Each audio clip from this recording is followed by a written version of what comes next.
तीसरा अध्याय प्रारंभ होता है। हाथ में फिर अक्षत पुष्प ले लीजिएगा।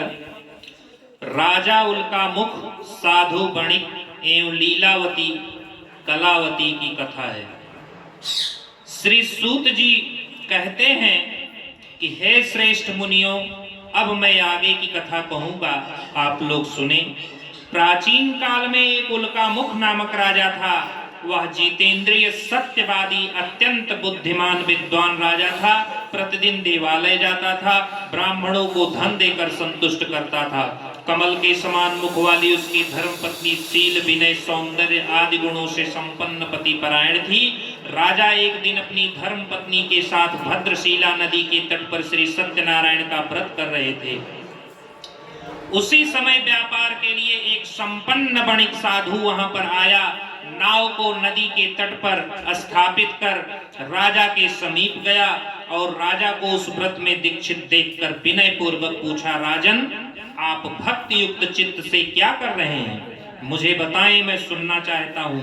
राजा बोले, हे साधु, पुत्र प्राप्ति की कामना से अपने बंधु बांधवों के साथ मैं अतुल तेज संपन्न भगवान विष्णु का व्रत एवं पूजन कर रहा हूँ। राजा की बात सुनकर साधु ने आदर पूर्वक कहा, राजन, इस विषय में मुझे विस्तार पूर्वक बताएं, मैं भी व्रत एवं पूजन करूंगा। मुझे संतान नहीं है, इससे अवश्य ही संतति प्राप्ति होगी। ऐसा विचार कर वह व्यापार से निवृत्त होकर अपने घर आया। उसने अपनी भार्या से इस सत्य व्रत को विस्तार पूर्वक बताया। बोला, जब मुझे संतति की प्राप्ति होगी तब मैं इस व्रत को करूंगा। अपनी पत्नी लीलावती से ऐसा कहा। एक दिन उसकी पत्नी लीलावती ऋतुकालीन धर्माचरण में प्रवृत्ति हुई। भगवान सत्यनारायण की कृपा से 10वें माह में एक कन्या रत्न को जन्म दिया। वह शुक्ल पक्ष के चंद्रमा की भांति प्रतिदिन बढ़ने लगी। उस कन्या का नाम कलावती रखा गया। और एक दिन लीलावती ने अपने स्वामी से मधुर वाणी में कहा कि आप पूर्व में संकल्पित श्री सत्यनारायण का व्रत क्यों नहीं कर रहे हैं? साधु बोले, इसके विवाह के समय में व्रत करूंगा। यह बोलकर फिर व्यापार के लिए चल पड़े। कन्या कलावती पिता के घर में पढ़ने लगी। धीरे धीरे विवाह योग्य हो गई। साधु ने एक अच्छा वर देखकर कंचन नामक नगर में एक वणिक के पुत्र को सुंदर गुणों से संपन्न देखकर संतुष्ट चित्त होकर अपनी पुत्री का विवाह कर दिया। उस समय वह साधु दुर्भाग्यवश भगवान का उत्तम व्रत करना भूल गया। भगवान उस पर रुष्ट हो गए और वह अपने दामाद के साथ व्यापार करने के लिए समुद्र के समीप स्थित रत्नसारपुर नगरी पहुंच गया और अपने दामाद के साथ व्यापार करने लगा। एक दिन वे दोनों राजा चंद्रकेतु के रमणीय नगर में गए। उसी समय भगवान सत्यनारायण उन्हें भ्रष्ट प्रतिज्ञ देखकर महान दुख प्राप्त होगा ऐसा श्राप दे दिया। उसी दिन एक चोर राजा चंद्रकेतु के यहाँ धन चुरा कर भागा और पीछे सैनिकों को देखकर सारा धन वहीं छोड़कर चला गया जहां वणिक और उनके दामाद साथ में रहते थे।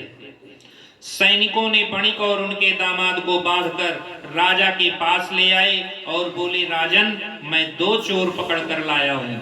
राजा की आज्ञा से दोनों कारागार में डाल दिए गए। भगवान के श्राप से वणिक के घर में उसकी भार्या भी अत्यंत दुखी हो गई। उसके घर में चोरी हो गई। लीलावती शारीरिक और मानसिक पीड़ा से युक्त भूख प्यास से दुखी भोजन के लिए इधर उधर भटकने लगी। और एक दिन कलावती एक ब्राह्मण के घर गई। वहां सत्यनारायण का व्रत हो रहा था।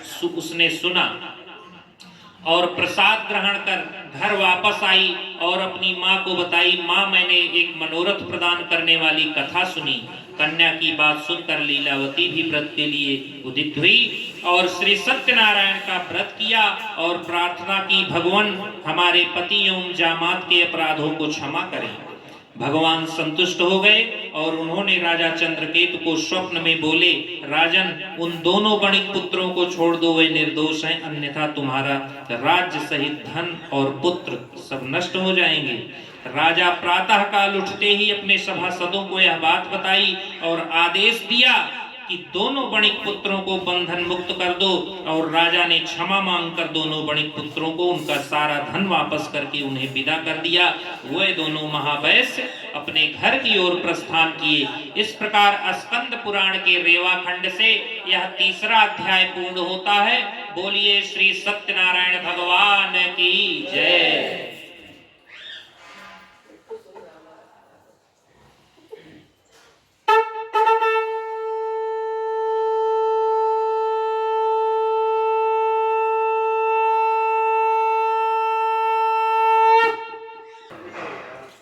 श्रीमन्नारायण नारायण नारायण नारायण नारायण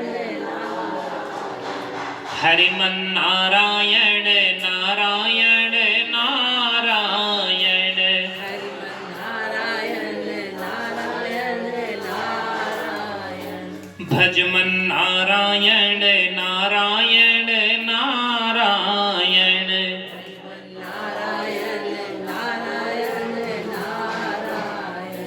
श्रीमन्नारायण